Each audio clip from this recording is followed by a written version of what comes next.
mais uma vez de novo again com a equipe pastoral da Glocal para falar desse assunto incrível.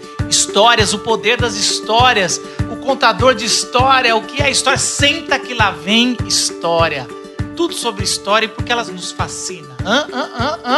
Meu nome é Marcos Botelho e uma pergunta que eu vou fazer hoje aqui pra gente é se uma boa história, ela tem o compromisso com a verdade ou ela é sempre mentirosa? Meu nome é Paulo Nazaré, eu tô aqui hoje também e a minha pergunta poderia ser também um tema que é: que história é essa? Eu sou o Gustavo da Hora e eu quero saber, Paulo, você pode contar pra gente aquela história?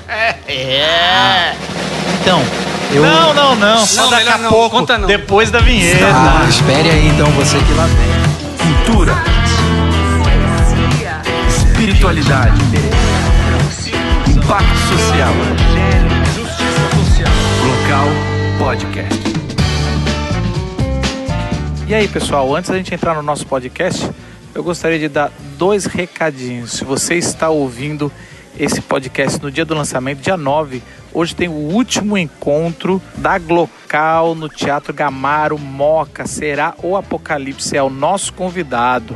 Um segundo recado, mas também bem importante, é que uma das séries da Glocal virou livro. Eu Vilão. O nosso curador Edu Molina escreveu esse livro, está lançando em parceria com a Glocal no Catarse. Exatamente.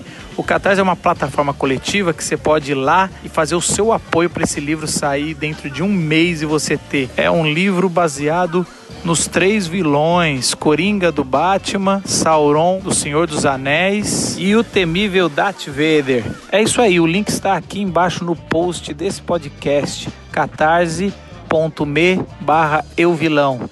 A gente se vê por aí. Bom podcast.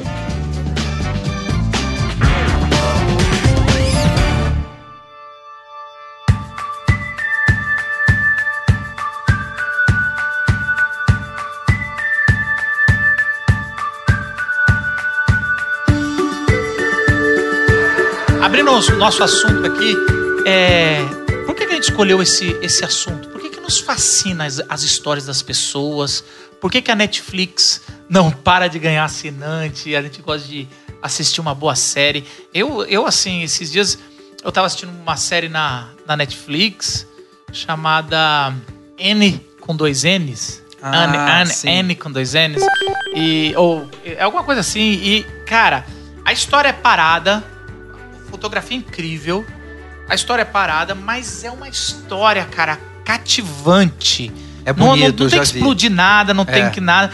E é um pouco também da Amazon Prime, quando eu tava assistindo o This Is Us. Não tem nada muito incrível de plot twist, mas a história, uma boa história, prende a gente. E até tem os plot twists, assim, mas não tem nada muito de ação ou de muita comédia, né? É dentro do jeito que a coisa é contada, você fica muito curioso, fica muito preso, né? Acho que o This Is Us tem uma grande sacada nisso daí. Agora, eu acho que a história sempre teve isso, né? Esse fascínio na humanidade.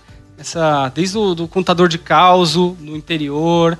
Essa ideia você tinha os caras nas tribos que contavam as histórias, que contavam os mitos, contavam as coisas. Então isso tem algo que prende a atenção da humanidade, né? Tem uma sequência, tem um roteiro.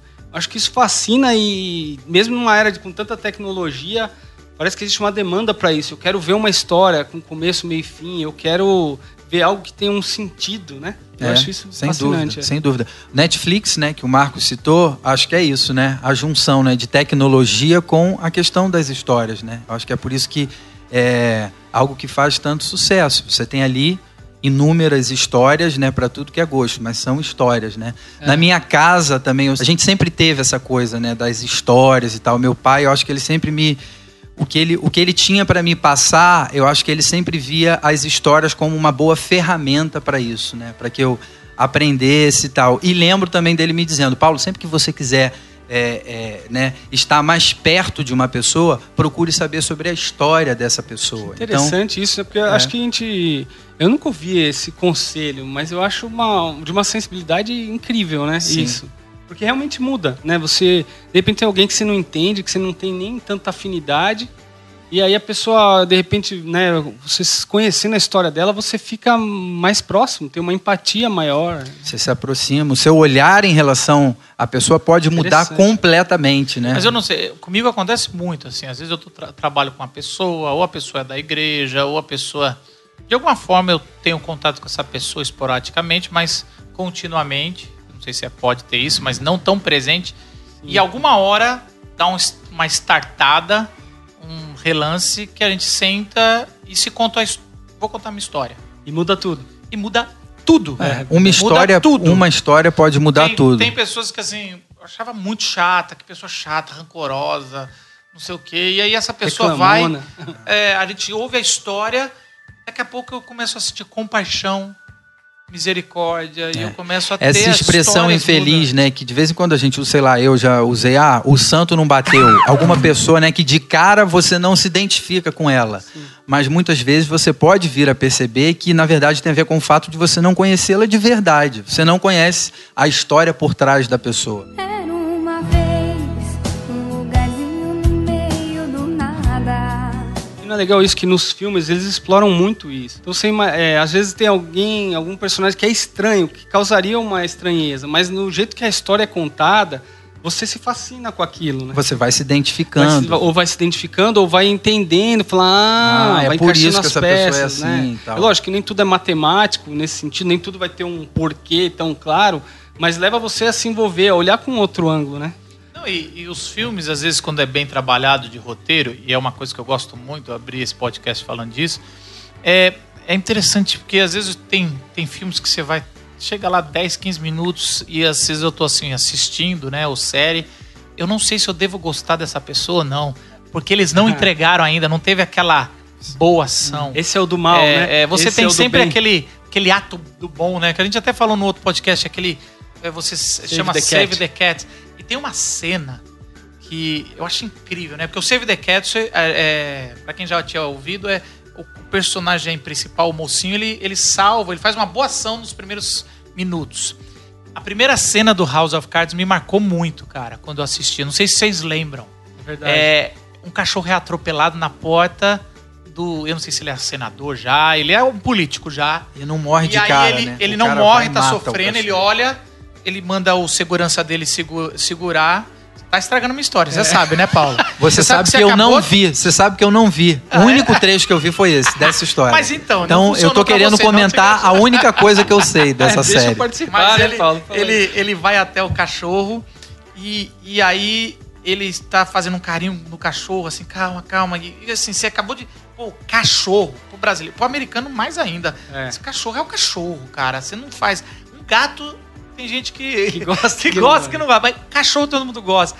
E aí ele quebra o pescoço do cachorro. Ô, louco, meu! E ele vira pra gente, né? Ele corta a quarta parede e começa a contar um pouco, falar um pouco, contar a história. E aí, cara, isso é demais. Porque, pra mim, pelo menos, funcionou. Eu quero saber mais desse cara. Porque você fica numa ambiguidade com essa história. Essa pequena história contada, mostrada, né? Você fala assim... É lógico que é melhor o cara sacrificar o cachorro para ele não sofrer. Porque continuar a tese dele é essa, né? Ele tem que coisas morrer que logo. Alguém tem que fazer, então que seja feito logo, né? Isso. Mas você também vendo o jeito que ele matou o cachorro, não sentiu um remorso assim, a frieza. Fechou o olho, você fala, esse cara é do bem ou do mal? Ele é do bem ou é do mal? E isso é uma coisa muito interessante. Ele é do bem e do mal, porque na política, isso é uma coisa ótima. As histórias que nos contam na eleição... histórias bonitas, bem, né? A história do Lula é aquela história do pobre que chegou lá, ou a história da Marina Silva. As histórias têm que ser aquele enredo bonito. Eu lembro do Bolsonaro colocando que no último casamento ele decidiu... Reverter. Glória. E aí, para ter mais uma filha... E aí a pessoa fala, nossa, que história bonita. Então, assim, as histórias são vendidas... Mas eu já vi gente falando disso. Olha só, né? Ele querendo fazer política e tal, contando uma história e tal, boazinha. Ou seja, né? As pessoas veem de maneiras diferentes, inclusive. São histórias que se vendem. O tempo inteiro a gente é cercado por discursos, né? Com uma história, com uma intenção, né? Seja uma história que conta na publicidade para dizer quem tem tal carro, né? Tanto que eles descobriram o poder de comunicação, que isso tem mais do que eu falar de um conceito, ou tentar te convencer de uma coisa, eu conto uma história né? E aquilo tem um efeito Era maior. uma vez um lugarzinho no meio do nada. Essa história do bem e do mal, eu não sei se vocês têm essa impressão. Eu acho que hoje, não sei porquê, talvez com a coisa do Netflix, enfim, as narrativas atuais, eu acho que elas se aproximam mais da realidade nesse sentido de que, na vida real, né, as histórias não são só histórias boas ou histórias más, né? É muito mais complexo do que isso. Ninguém é só bom, ninguém é só mal. Eu percebo isso mais hoje em dia, talvez, nas narrativas. Eu não sei. O que vocês depende acham? muito da época, né? Se você lê São ciclos. Você lê alguns clássicos, cara, que foram escritos às vezes há séculos e séculos. Você vai perceber isso. E às vezes você se identifica e fala, cara, isso aqui é muito contemporâneo. Porque eu acho que algumas histórias em determinadas épocas, elas têm mais apelo. As pessoas, naquele momento da caminhar da humanidade, aquela história faz mais sentido. Hoje em dia, eu acho que isso está muito presente. Os super-heróis, você vai ver, eles não são só bons. A humanidade deles, esse a humanidade aspecto da aflorada, né, na história. Mas hoje é e tal. interessante, você contrata alguém para mudar a sua história. Então esse negócio assim, para mudar a sua narrativa. Então, vamos supor que eu vou concorrer a um cargo e eu sou uma pessoa já pública, mas eu posso contratar alguém que ele vai olhar os pontos fracos do meu passado e vai de alguma maneira e começar responder. a reescrever e eu começar a ter atitudes agora para que daqui a um ano, quando eu me candidatar, ninguém poder falar, esse cara tem isso, esse cara... Não, mas você vê que eu já mudei, aqui eu já falava. Então, como é interessante, a gente se conecta com as histórias, mas também as histórias hoje, muitas vezes, por isso que eu falei, só tem verdade... Porque dá a impressão que as melhores histórias, elas são mentirosas, no sentido que a gente sempre brinca, a história de pescador. E o jeito que se faz isso faz toda a diferença, né? É. Se você conta só a mentira, ou você conta só um fato, narra o que aconteceu, não tem a mesma graça. Você tem frio. elementos tanto no tom de o voz... O fascínio tá nessa... Um dos, né? Não tô dizendo que é isso, não tô defendendo, deixar bem claro. Mas quando o cara sabe... mesclar entre o lúdico e a verdade, o exagero e a verdade, não necessariamente quem conta a mentira. Um conto aumenta um ponto. Eu lembro são os melhores contadores esse ditado da minha avó. Não sei vocês, mas eu tenho amigos que a gente se reúne depois de 20, 30 anos de amizade e tem 2 ou 3 que são os que contam a mesma história. Mas assim, minha esposa fala, por que eu não vou nessas reuniões de vocês? Porque vocês contam a mesma história todo ano. E a gente adora. Pede e toda pra contar vez de novo a mesma. Aumenta um pouquinho. E a gente, aumenta um pouquinho. Sabe o que é o pior? Depois de 20, 30 lembra anos, real, eu né? não sei qual que é a história verdadeira. Isso é clássico. E, na verdade, numa discussão que a gente estava tendo entre amigos, a gente falava, e importa a história verdadeira? É lógico que importa em alguns casos. Mas no nosso, como amizade... O prazer tá ali na possibilidade de revisitar, assim, né? Eu tinha uma frase... 10 anos atrás que eu falava assim, que eu não tenho compromisso... Quando eu conto as nossas histórias de amigos, eu não tenho compromisso com a verdade, eu tenho compromisso com o humor. Mas assim, é pra gente rir, gente, não é pra... Então a gente sempre exagerava. E é interessante esse Em alguns fascínio. casos você tem que ter o compromisso com a verdade, né? Um jornalista, uma coisa assim. Aí... Agora, mas é isso que você tá falando, esse aspecto recreativo de uma boa história, né? Então, você não tá esperando verdade. Você vai num stand-up e o cara conta um negócio, você não quer saber se aquilo aconteceu ou não. E né? hoje, stand-up é isso, é histórias. Stand-up não é piada. Essa é a diferença de stand-up e do Zorra Total. Que tinha aquele bordão e é uma piada. Não é piada. Eu lembro no começo dos stand-ups, há 10 anos atrás, o cara tinha que explicar a diferença. Que a pessoa não podia se fantasiar. Então é uma história só da lábia mesmo. E é incrível como eles fazem uma conexão. O Rabin, cara, eu acho incrível. Que ele é um dos caras que mais consegue lançar um vídeo por semana. Que ele pega todas as notícias, mas ele faz uma conexão. É muito legal esse texto. O Isso texto dele é muito bom. E é um dom. Não, e aí não é só isso, é o jeito. Eu gosto muito também dele, e aí eu fico analisando a técnica, né? Então é meio fascinante, porque ele dá aquela pausa no lugar certo, né? Ele dá aquela... Não, ele puxa a última piada com a primeira. Você sabe que é isso. Cara, não, teve um e você sabe que ele vai pôr o Fábio Assunção em algum momento. Né? E aí, só que você já começa a rir antes, porque você fala, é agora, levantou a bola, vai vir. Aquele texto, aqueles áudios vazados do Bolsonaro, que no final ele xinga o o Bibiano e manda um abraço pra família, meu, ele faz aquilo, ele deita e rola, porque aí ele xinga todo mundo e fala, um abraço pra você também, ok? E um abraço na família, ok? Essas coisas tem que falar. Cala a boca, eu sou quilombola. Cara, e aí na última piada ele puxou de novo. Isso é uma habilidade. Ele volta, né? É uma habilidade de pescador, de contador Essa de cultura, história. tem gente que faz isso no instinto e tem gente que vai... acho que sempre você vai desenvolvendo a técnica, né? Nunca é... É que às vezes você tem uma técnica formal e às vezes você tem essa coisa que é da experiência, né? Com o tempo você fala, isso cola mais, as pessoas riem mais nessa hora. Vocês contam história pros filhos de vocês? pra dormir? Direto, o tempo inteiro, cara. Eu conto também. O meu filho não dorme sem eu contar histórias. E como é que acontece com vocês? Eu queria ouvir vocês sobre... Porque uma hora esgota. Você já contou todas as histórias que conhece, 3 porquinhos, sei lá, as bíblicas, e daqui a pouco... Não, eu invento, eu conto histórias do que aconteceram, e aí com esse teor, né, mais lúdico. Então, quando eu tô aumentando a história, às vezes eu conto uma história de quando eu e a minha irmã éramos crianças e tal, e aí o Daniel, com 3 anos, às vezes ele encontra a minha irmã, ele vai perguntar pra ela de um negócio e a minha irmã não tem a mínima ideia, né? Porque nesse meio tempo foi tendo essa coisa de ficar lúdico, de ficar divertido, né? Lá em casa, o que eu já vi é que não funciona na hora de dormir. Porque, assim, né? O Gabriel, que já é mais velho, né? Que tá com 3 para 4, ele já conta a história. Ele gosta de contar, ele gosta de criar, ele gosta de fantasiar. Então, assim, lá em casa eu não tenho muita dificuldade com isso de ter sempre uma nova história, porque ele já está começando, né, a criar as próprias histórias e tal. Só não funciona na hora de dormir, porque parece que isso ele desperta, né? desperta mais ele, né? A história tem esse poder lá em casa também. o Daniel, né? Ele tem muito mais apego com a mãe. Mas de fator histórias, eu ganho. Esse dia ele falou, tem técnica ele falou, mamãe, avançada. suas histórias são chatas. E o pai E ficou a minha mais mãe, feliz. isso! A Natália ficou ofendidíssima e eu tava rindo, tão feliz da vida. E porque o Daniel Sou hoje... obrigado a concordar com o Daniel. eu tenho certeza. Porque ela conta as histórias prontas. E o Daniel agora, ele gosta de dar temática. Conta aquela da formiga que não sei o quê. Assim, é absurdo. E aí, ele me manda quanto mais absurdo, mais gostoso de eu fazer essa história. Inventar, né? E tem que sempre voar, ter super-heróis.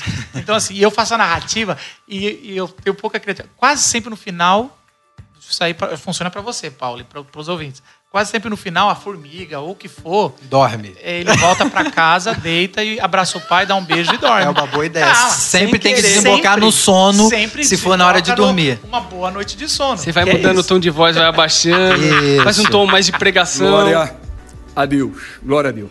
Era uma vez um lugarzinho no meio do nada. Falando em pregação, isso é uma questão também. Eu percebo. Né? Eu não prego sempre, mas quando tenho que pregar, assim, é muito forte isso e muito claro para mim. Quando você tem boas histórias para contar, relacionando com aquilo que você quer passar de alguma maneira, quando você está contando as histórias, muitas vezes você ganha pessoas ali no teu público. Gente que não estava nem conectado com aquela tua fala, de repente o cara estava dormindo. Você falou assim... Lá vai uma história, ou você entra com uma história. Exato, é impressionante como isso muda. Vocês já perceberam isso? Muda a postura Marcos, na cadeira até, né? E começa a você que prega com mais frequência, as histórias são sempre muito importantes, né? O pessoal lembra da história. As ilustrações, a gente chama, né? A gente As lembra. ilustrações. A gente lembra das. Por isso que eu acho que é interessante quando o Tim Keller fala que o evangelho, geralmente as religiões são leis ilustradas com histórias. E aí o Tim Keller vai dizer que o evangelho é a única religião, ou não religião, mas é a única proposta espiritual que é uma história ilustrada por leis. Então ele conta que os 10 mandamentos é uma ilustração do que iria vir, ou as leis é uma ilustração do Jesus, o perfeito, a história. O evangelho, não só concordo, que eu acho fundamental. Por que as pessoas lembram do exemplo, mas não lembram da pregação? Porque não é pra gente... É pra gente dar o exemplo. Geralmente isso as é pessoas... um testemunho de vida. Isso é uma boa discussão pra gente ter um pouco aqui, porque as pessoas confundiam muito... Eles uma época acadêmica da razão, do iluminismo, a gente tinha a tese, né? Você tinha que provar uma tese, um conceito. E aí você coloca as razões pelas quais, tenta convencer, né? E eu acho que, de repente, por um tempo funcionou isso, mas hoje eu não tô querendo ser convencido. A gente tem tanta informação pela internet, pelas escolas, por tudo na vida, pelo tudo que a gente lê, a gente não quer uma boa tese para transformar a nossa vida. Uma argumentação, né? Eu quero um bom testemunho de vida. Eu quero uma história que me prenda a atenção. Me prenda atenção e que eu vou me render a ela. Isso eu acho muito importante, porque às vezes o pessoal menospreza isso, do tipo, o evento, a ilustração é só uma historinha para ficar leve. Muito pelo contrário, porque Jesus, ele não faz argumentações nesse sentido. A maioria das vezes ele conta histórias, cara. Jesus foi um contador de histórias. Ele não faz tratados teológicos. Ele tá chegando lá e ele fala, é semelhante a um homem vinha andando, e aí vai. Ele vai colocando a história o tempo inteiro. E aí não é à toa que em tantas culturas diferentes, durante vários períodos da caminhada da humanidade, as histórias permanecem. É lógico que uma hora ou outra algum elemento tem que ser contextualizado, mas na maioria das vezes a história fala por si só. A tese já está lá no meio da história. Às vezes a gente quer também explicar demais. Não, porque naquela época... Tem horas em que isso é importante. Mas, como se diz, algumas coisas, a maioria já está ali, tá na cara a tese. A gente que tenta complicar e que às vezes explicar... Eu sempre conto uma história para falar sobre o poder da história, que é como se Jesus estivesse na eternidade e tá o Gabriel lá, e aí Jesus chega para Gabriel. Eu sempre escrevo histórias sobre isso, eu gosto disso. E Jesus fala, Gabriel, eu vou para a terra porque eu preciso morrer por eles e ensiná-los o caminho certo. E aí Gabriel fica muito feliz, Gabriel é amigo de Jesus de uma eternidade para trás. Então eles estão lá e ele vai encarnar e ele fala assim, tá, Jesus, vamos lá. E ele abre o mapa da história e ele fala assim, Jesus, vai para 2018, lá tem YouTube, você abre um canal, tem você Netflix, faz, sei o quê. E aí ele, não dá. Então faz uma série. Vai pra 1980, que você vai pra TV, todo mundo fica vendo, família inteira reunida na frente da TV. Então vai pro horário nobre. Pra época da reforma, que eles estão lendo, que você escreve um tratado. O moral da história, Jesus fala que vai pro ano zero, né? Aí Gabriel fala, mas Jesus, lá não dá pra gravar, não dá pra filmar, mas tudo bem, escreve alguma coisa. Aí Jesus fala, Gabriel, eu não vou escrever nada. Pô, mas daí é perigoso, o ruído da informação, você não vai escrever nada. Você é um Deus que vai estar na Terra por 33 anos, não vai escrever nada? Não vou escrever nada. Me ajuda a te ajudar, né, Jesus? Vai ficar ouvindo as suas teses e vai escrever. E aí Jesus fala, eu não vou falar em tese. E aí no final das contas, Gabriel pergunta, o que você vai fazer então nesse período que é a plenitude dos tempos, aonde o Deus está como homem na terra para ensinar o caminho para o ser humano? Ele fala, vou contar parábolas, historietas. Se você pensar bem nessa história, é isso que aconteceu. Jesus tinha chance de... Jesus revela pra gente o céu, revela o Pai. Quem vem a mim vê o Pai. Eu vou contar sobre o reino. Você não tá me vendo? É um agricultor. Aí ele vai contar sobre, sabe assim, um construtor. Aí ele vai contar, caramba, sem contar os milagres de Jesus. Transformou a água em vinho. Meu Jesus, pô, cara, vamos fazer um mega milagre. Fazer assim, sabe, você vai pular o Satanás. Quer fazer uma mega história. A tentação de Jesus é essa, né? Pula do tempo. Transforme a sua história numa mega história complexa. Não, minha história é simples. E é nessa simplicidade, isso, né? Começo, meio e fim, que poder é esse de você contar parábolas?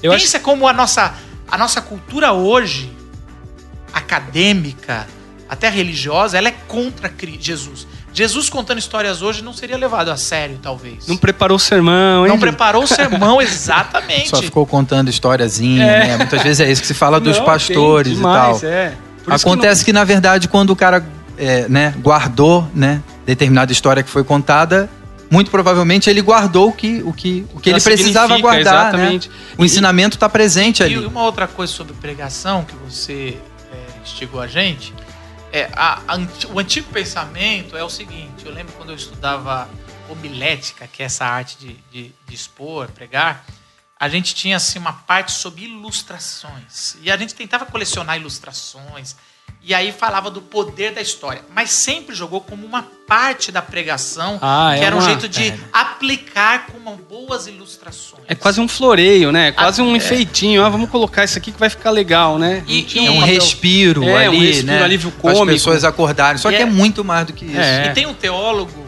que também é professor de pregação, chamado Paul Scott Wilson, que ele falou assim, não é possível, Hollywood consegue contar histórias e prender as pessoas por horas na frente de uma tela, e a gente não consegue, às vezes, prender a pessoa por 20, 30 minutos na frente do púlpito. É lógico que eles têm outros recursos, mas mesmo assim, existe uma técnica de roteiro. E ele começou a fazer entrevistas para saber as técnicas de roteiro e escreveu um livro chamado 4 Pages of the Sermon. Os 4 atos de um sermão. E aí ele reverte essa lógica, que é o que a gente está falando. Transforme o seu sermão numa história. E realmente, não adianta a gente pegar uma parábola de Jesus, por exemplo, e ficar dissecando ela. E aí às vezes quer explicar demais e perde a história. E aí né? eu vou para Rubem Alves, ele fala que o ser humano, ele para estudar uma coisa, ele mata, né? Assim como a gente vai estudar o corpo de um sapo, a gente desseca ele, mata. A gente faz isso com as histórias, o Rubem Alves fala isso. Então a gente pega uma parábola de Jesus, desseca, destrói ela, em vez de contar a história, então ele faz uns pontos, subpontos. Faz um massacre, né? Faz um açougue. A gente mata ela, desseca. Jesus não se preocupou com isso. Não. A gente... Deixa eu dar uma ajudinha pra Jesus. Vem cá, Jesus. O que ele quis dizer, gente? Deixa eu explicar. Peraí. O que ele quis, exatamente. A gente Imagina mata o Pedrão, a parábola, né? O Pedrão, a gente no tempo de Jesus chega lá. Não, peraí, Jesus. Não, pessoal, peraí que eu vou explicar. Jesus, peraí, ajuda a te ajudar, Jesus. Ajuda a te ajudar. Mansplaining pra Jesus. Religious planning. Deixa eu explicar aqui. Segura aí, Jesus. Deixa eu... E assim, a gente esquarteja a parábola em 3 pontos, 5 pontos. E aí a gente fica, no final do preparo, gente, eu preciso ter uma história boa pra ilustrar esses meus pontos. Caraca, você matou a história! Eu vou fazer uma muito melhor que Jesus. Peraí.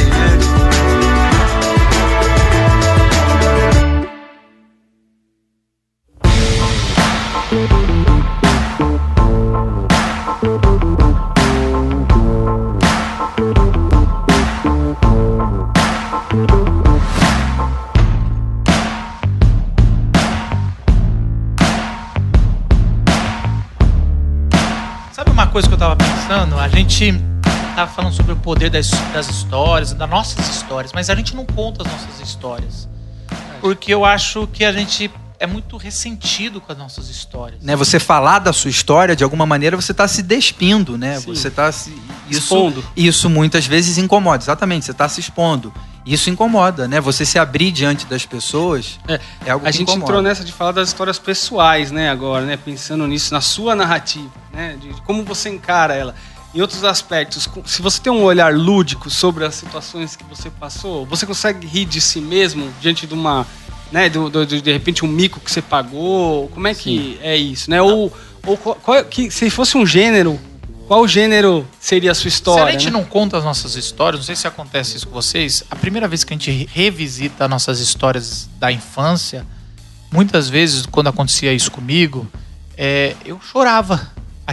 Aquilo, não necessariamente eu chorava de rancor, de raiva, era simplesmente um campo tão delicado que não foi visitado. Tão sensível, no né? falar, É íntimo, no né? contar, É íntimo, e mesmo que tava alguém ali íntimo. E é interessante que vai revisitando e vai sendo curado simplesmente por contar a história. Verdade. Então tem esse mecanismo da história que é curador. Histórias Cura curam. ressentimentos. É terapêutico. Dentro da linha, né, de psicoterapia, os caras falam isso, né? O quanto que você verbalizar, o quanto que você revisitar e contar e narrar isso pode ter um efeito de você estar lidando com aquilo. Algo que na A época, regressão, mal ou bem, tem a ver com isso. Né? É você retomar, é você voltar. É que existem alguns tipos, né, Sim, de claro. regressão que eles falam aí, mas mas você tem a ver com isso, né? voltar Com revisitar. na história, revisitar isso e contar de novo, talvez coisas que na época você não tinha maturidade para absorver, quando você conta isso, você está reelaborando, né? Então isso tem um poder curativo, isso é comprovado, né? Isso é uma coisa que se experimenta aí, né? Mas eu lembro uma nas vez que terapias. você falou pra gente, Gustavo, sobre às vezes o ressentimento, como ele vai transformando em guerra as coisas e não em cura. Se você tem a sua história ressentida e mal resolvida ou reforçada por outros, o tanto que isso separa e isso não traz cura.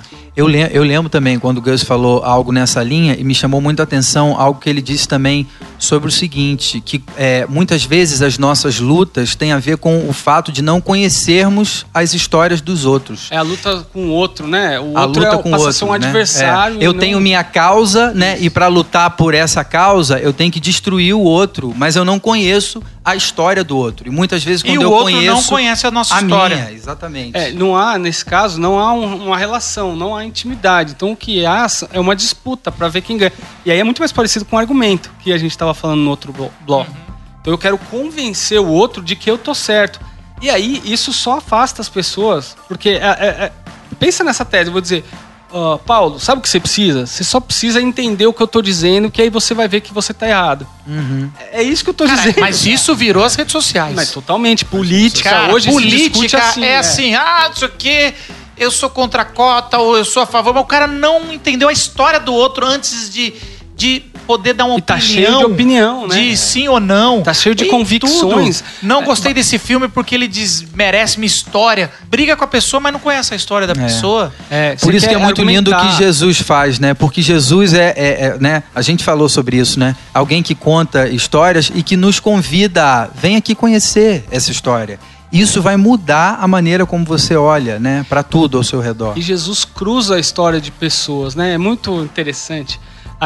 Me veio à mente agora, aquele episódio onde ele fala sobre a mulher que derramou o perfume sobre os pés dele, né? E ele diz, né? Onde esse evangelho for proclamado, a história dessa mulher será contada. Então Jesus, ele faz uma reconciliação que tem a ver com cruzar histórias. O que é a igreja, se não um grande cruzamento de histórias, de gente como eu e você? Com as nossas, né, com os nossos dramas, com as nossas comédias, com os nossos terrores e às vezes as nossas aventuras, e sendo cruzadas e sendo contadas e a gente se vendo o quanto que a gente eu acho isso legal no stand-up também. Porque no meio daquela história que alguém está contando, você fala, cara, eu já tive esse mesmo sentimento e nunca consegui elaborar. Né? Eu já tive esse mesmo constrangimento e eu nunca consegui formular isso desse jeito. Obrigado. Então, quando você vê um filme, quando você lê um livro... Eu quero dar até um contraponto sobre a história como lúdica e a história como terapêutica. Vamos dizer assim, estou inventando essas palavras. Se é que existe uma divisão total e clara, né? Mas por isso que muitas pessoas no stand-up se ofendem. Porque sim. O cara tá assim, esse cara tá fazendo brincadeira disso porque ele não entrou na minha história pra valer. E talvez seja mesmo. Assim, talvez a pessoa, se tivesse vivido pra valer... ele não teria nem condições de fazer a história. Poucas pessoas fazem história das suas desgraças. Tem aquele ceguinho que é um stand-up hoje que ele conta várias histórias da cegueira dele. Mas, assim, poucas pessoas... E, na verdade, é isso mesmo, cara. Quando a gente passa por uma dor, a nossa história muda na perspectiva da visão dessa tragédia. Que é uma realidade quando você vive isso na sua vida, a história do outro, ou quando você entende a história do outro, é mais difícil você fazer humor... ainda mais se doeu demais e você sabe que alguém que na plateia não tá curado disso, você tomaria cuidado, né? Cara, eu queria deixar uma recomendação aqui, baseado nisso, pra ilustrar, uma história pra ilustrar isso, cara, que eu vi recentemente no Netflix, então, já que história da história no Netflix. Mas tem um documentário que chama Dangerous World of Comedy. É muito interessante, cara. É um dos produtores do Borá. Quer dizer, é uma comédia totalmente escrachada. Só que ele vai, cara, The Dangerous World, ele vai nos lugares mais como é que se diz? Improváveis de se fazer humor, né? Cara. E perigosos mesmo. Tanto de fazer humor, quanto de... Como é que se diz? Não, cara, não dá pra fazer humor disso. Lugares onde ninguém tá rindo. Mas tá. Essa é a sacada dele. Tem gente ali rindo daquilo. E aí ele fala o quanto que esse jeito de contar essa história engraçada... ele tem um poder terapêutico, as pessoas precisam desse alívio cômico. Então, uma das coisas que ele trata, acho que no segundo episódio, ele fala o humor entre soldados. O meu nome é Jair Messias. Então ele pega os veteranos de guerra americanos e como que eles lidam com essa questão do humor. Aí ele vai o primeiro é muito chocante, ele vai pro Iraque e vai pra Libéria. Então são países que tiveram assim, absurdos assim, de atrocidades em volta. Você fala, ninguém tá fazendo humor aqui. E tem os caras fazendo humor. E o que eu ia dizer que eu acho que é só pra vocês entenderem esse lance aí. Um cara contando, um soldado, que ele explodiu um carro que ele tava. E ele então ficou totalmente queimado, né? Ele perdeu parte do rosto. Teve que fazer uma reconstituição e hoje ele tem uma cara que tenta ser minimamente aceitável. E ele faz stand-up. Esse negócio de fazer De hits. Então, não dá um ruim, cara. Foi me dando um ruim. Ele fez uma piada que eu não sei se eu consigo contar aqui. Mas ele que contando... sem contexto talvez não vai ter nenhuma graça. Não vai ter graça. Por isso que eu falo, vai lá e ouve o que ele tá falando, assim. Mas ele vai jogar um negócio absurdo do tipo assim, então, eu fui ver pra ser cremado e eu espero que eu tenha um desconto. Ele fala isso. Nossa! Olha o nível. Mas Porque o cara ele não tá... tá Mas aí ele E aí ele vai falar da dificuldade que foi pra superar o trauma e ele diz, hoje eu consigo fazer piada disso. Então, só pra dizer o quanto que quando a gente revisita e conta, isso pode ter um poder curativo. Quando a gente olha pra nossa história com um olhar diferente que não seja só de ressentimento. Porque eu, no lugar desse cara, eu falo, mano, eu vou fazer piada, a última coisa que eu vou fazer é piada. Ou a primeira coisa, né? Assim, Então, mas não foi a primeira coisa, mas num dado momento é um sinal não, de... que eu quero dizer é o É um seguinte, bom sinal, né? Quando você consegue contar aquela história, né? Sim. É uma cicatriz, mas talvez Isso. aquilo não te doa mais. Literalmente nesse caso. Uma vez, um lugarzinho no meio do nada. a gente tá falando do poder da história e tá contando as coisas que estão em volta pra essa história ter mais poder. Como, por exemplo, o contexto que ela tá e quem conta ela. Quem conta, é verdade. Então, quem conta tem uma referência, traz pra si uma autoridade ou não. Que pra mim isso, por exemplo, é bem ilustrado no a diferença do stand-up brasileiro e o stand-up americano. O stand-up americano não cola no Brasil. Como é que é o stand-up americano clássico? O cara chegava e começava a zoar as pessoas da plateia só. E ele era o bonzão. E aí ele zoava o defeito dos outros. Olha esse gordo. E não sei o quê. E era nisso, era muito baseado no bullying, que é na raiz da cultura americana, né? O valentão que vai... O bélico, o cara isso. fortão. E no Brasil, você pode ver, a maioria dos stand-ups, Chico Anísio já fazia isso como um dos precursores, assim, né, do stand-up no Brasil, e depois quando veio a onda mais, mas ele tirava sarro de si mesmo. Ele se zoa. Quer dizer, nada mais brasileiro, falando de contexto, né? Nada mais brasileiro do que a gente... Que falar da própria miséria, Da né? própria miséria. E não é só isso, e ridicularizar o que é o valentão, é o que é o forte, que para você dar aquela inversão de valores. Exatamente, Agora, é impressionante que, voltando para uma coisa aqui, que eu acho que, de repente, os nossos ouvintes não entenderam a seriedade que a gente estava falando, que eu acho que vale a pena a gente tocar aqui, ainda mais sendo um podcast da Glocal. Por exemplo, a gente tem muito hoje sobre lutas de classes e esse combate, essa como uma das soluções sociais. Tantas causas, né? Tantas bandeiras, causas, né? Que as pessoas Isso. levantam. E ter uma causa não quer dizer que você tem o conceito de luta contra o outro. Apenas uma causa. Mas tem também... A defesa de si, a defesa de si. Todo mundo de precisa uma ter minoria defesa, que não tem voz, né? E a gente precisa ter isso. Aliás, eu diria que quem entendeu o evangelho tá nisso. Tá dando voz e tá ajudando. A luta de classes, ela é uma das soluções propostas para tentar resolver esse problema. Ela é bem um diagnóstico, né? Só que a partir da história, por exemplo, se você pensar no marxismo, ele chega num momento em que ele vai usar isso como estratégia. Entenda que estamos numa luta, né? E é um fato, às vezes tem classes que estão em lutas, né? E aí, só que lutas legítimas. Hoje em dia, por exemplo, você vê as pessoas quase que se apropriando nisso como um fim só de promoção pessoal ou político, às vezes. Então eu quero ter várias pessoas aqui envolvidas com várias causas, só que o que está por trás, assim? Às vezes é essa coisa mais de eu quero brigar, eu quero convencer o outro, naquela lógica, de que o outro está errado.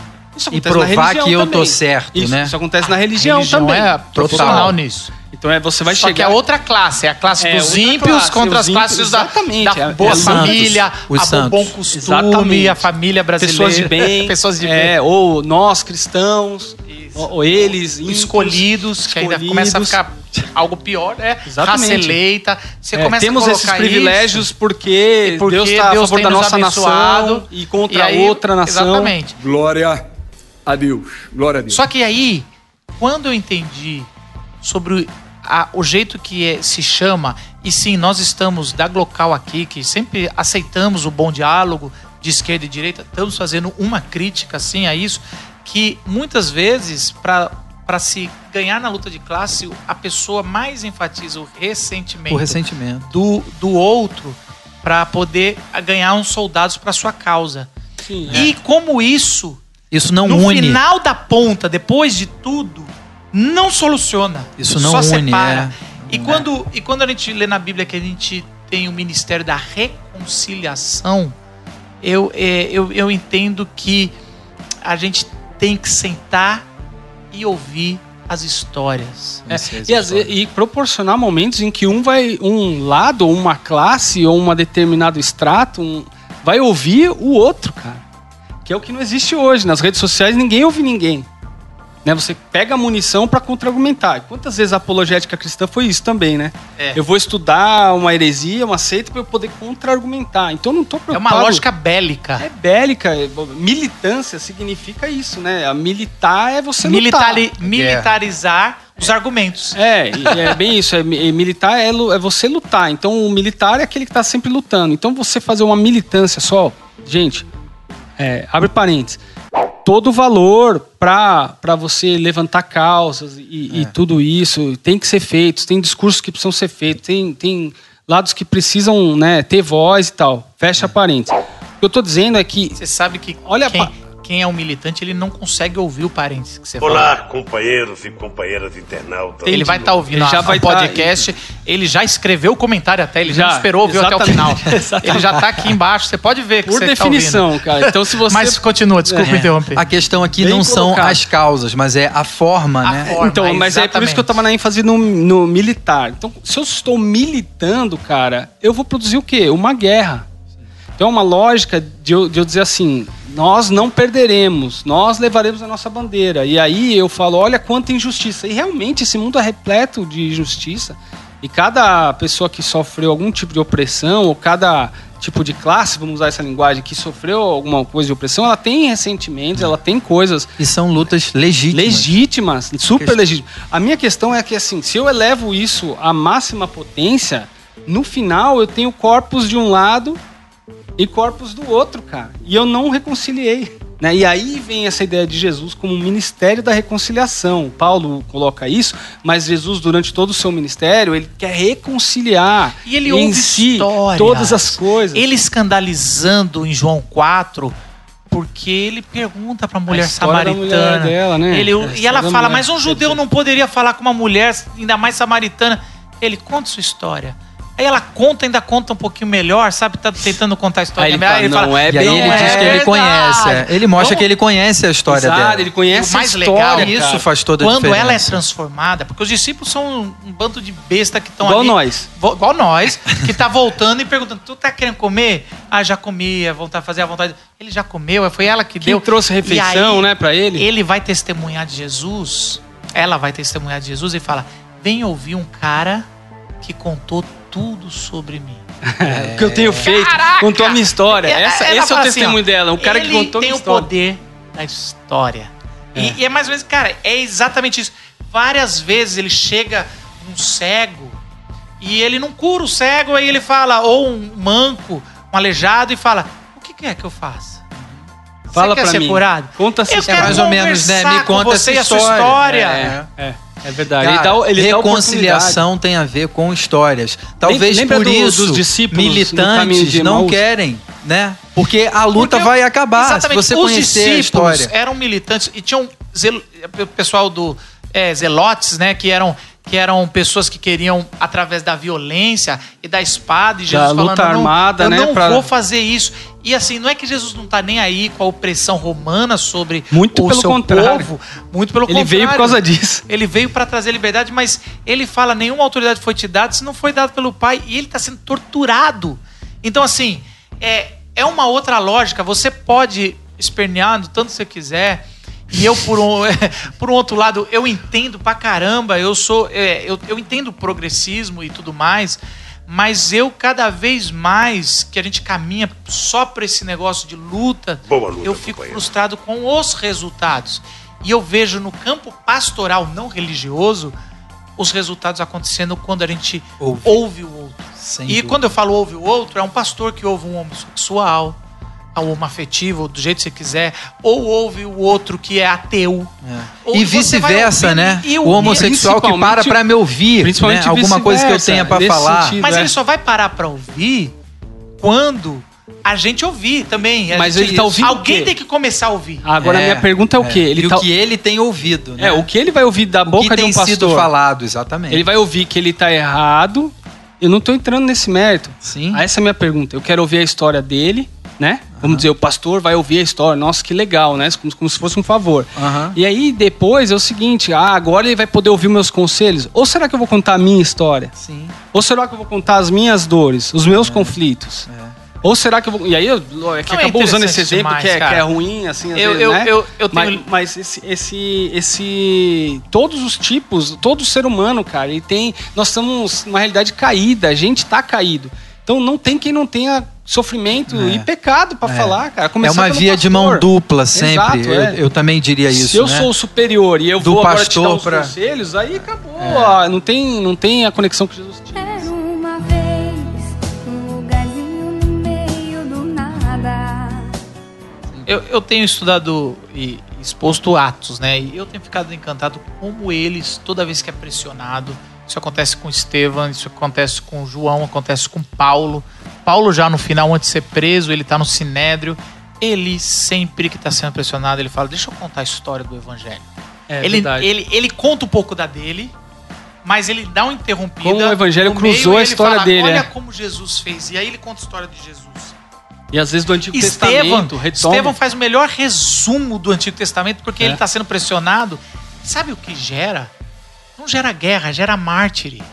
Martírio, vamos matar, executar. Gera o que seguinte, a entrega da vida. E é uma entrega da vida que eles falam. E ele falava, no caso de Estevão, parecia um anjo de luz.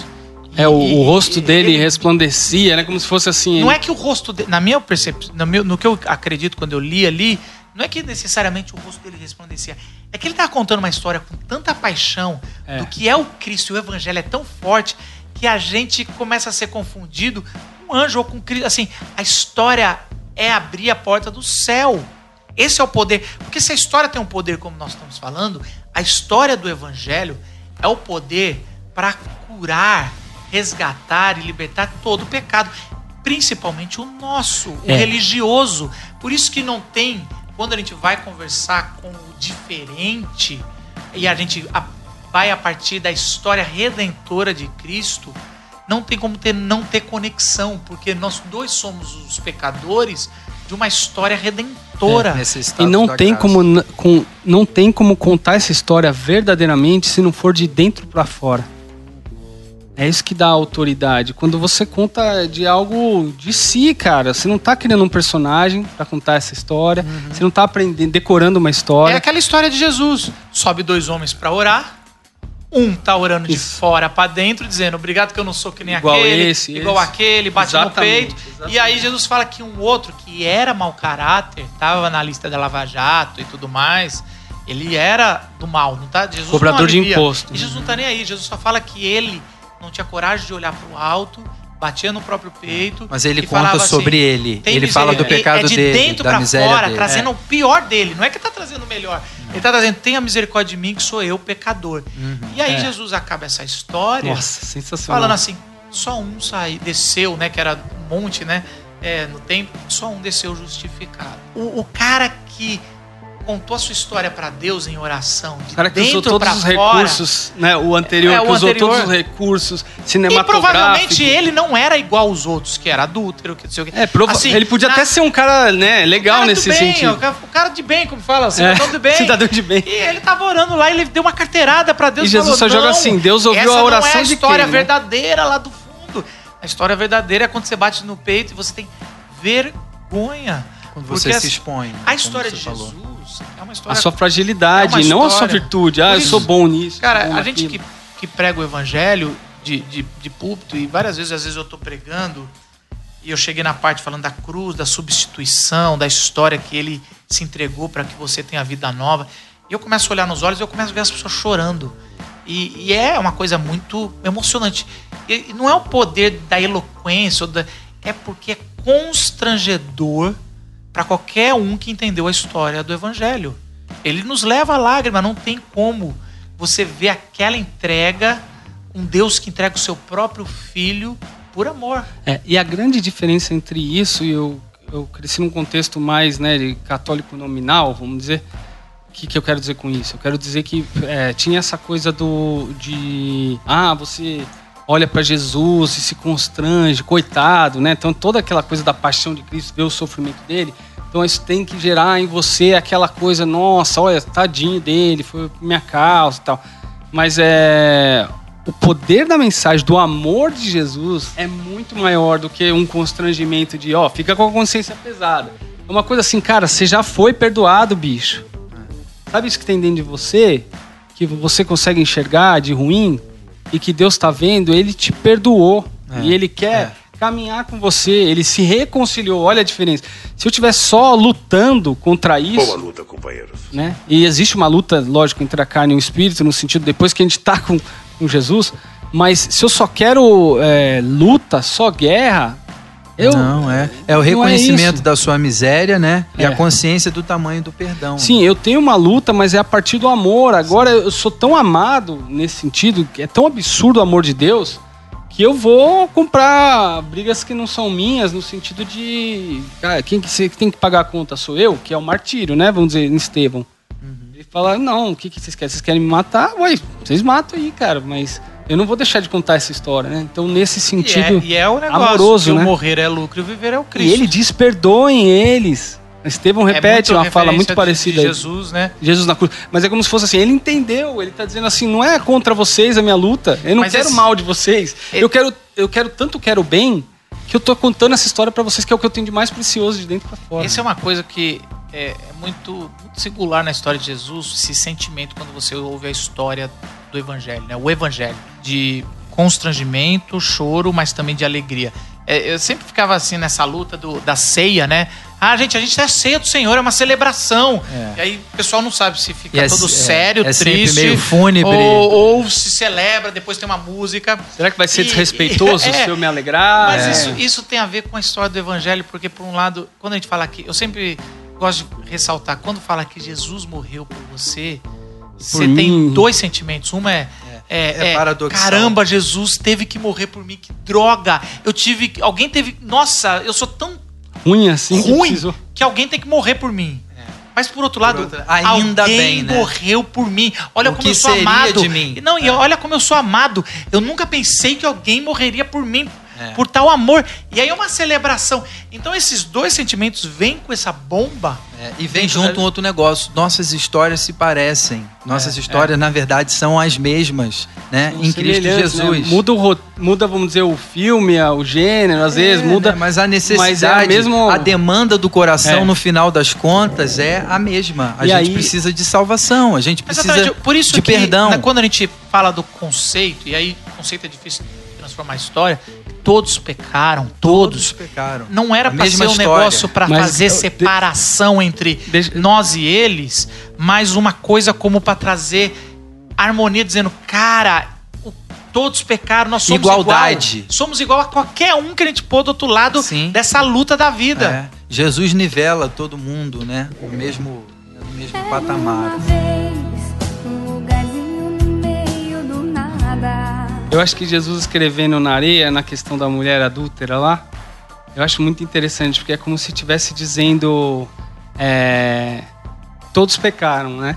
Aí você vai explicar, como é que vocês explicam isso? Né? Aí você diz assim, no fundo, né, a gente conecta e aí tem isso que nos une. No fundo a gente sabe que a gente é pecador, nesse sentido. Então se eu fico, você é pecador porque você faz isso, você faz aquilo, não é isso que a Bíblia traz. A Bíblia traz, no fundo, olha pra você.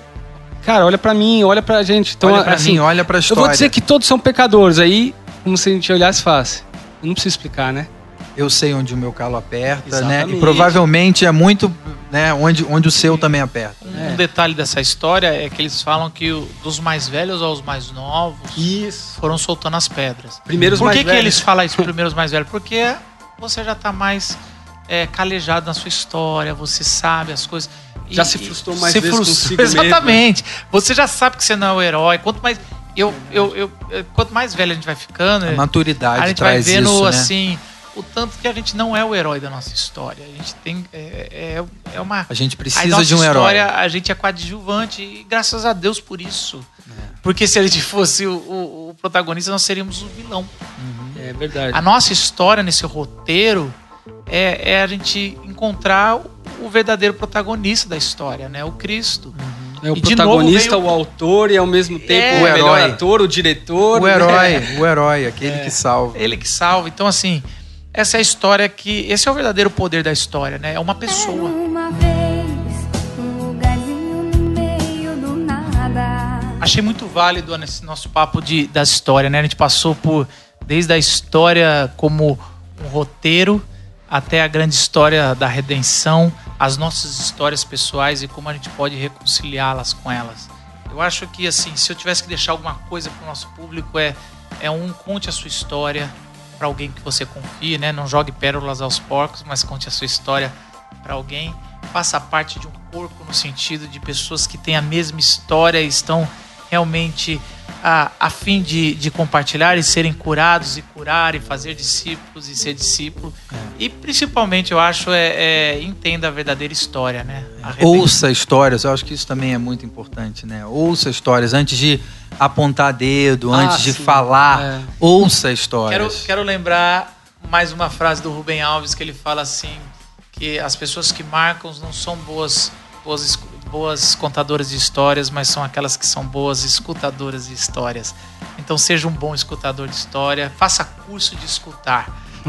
Ele fala que pessoas fazem muito curso de oratória, Contação de história. e que eu quero ser eloquente, mas uma boa pessoa é aquela pessoa que é um bom ouvinte, é uma boa pessoa que escuta a história.